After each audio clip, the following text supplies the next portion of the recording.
నాకు అర్థమైనంత వరకు అంటే శివతత్వం ఎలా ఉంటుందో నాకే తెలియదు, బట్ నాకు ఒకళ్ళు చెప్పారు అన్నమాట ఇలా. లిటరలీ నాకు ఒక పర్సన్ ఇలా చెప్పాడు, నువ్వు ఎప్పుడైతే అంబానీని మీ ఊర్లో గుడి దగ్గర ఉన్న బిగ్గర్ని ఒకేలా చూడగలుగుతావో అప్పుడు ఆ రోజు శివుడికి దర్శనం ఇస్తాడు అని. సో దాని మీనింగ్ ఏంటంటే based on character, based on soul నువ్వు జడ్జి చేయి.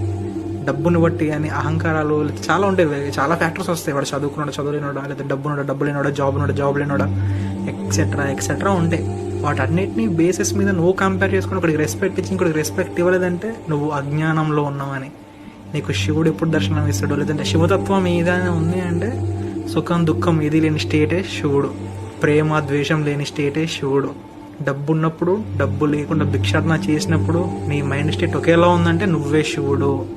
ఎప్పుడైనా నీకు శివుని చూడాలనిపిస్తే ఈ క్యారెక్టర్స్ నీలో ఉన్నాయేమో చూసుకో. అలా నీ క్యారెక్టర్స్ నీకు కనిపించాయనుకో నువ్వే శివుడు.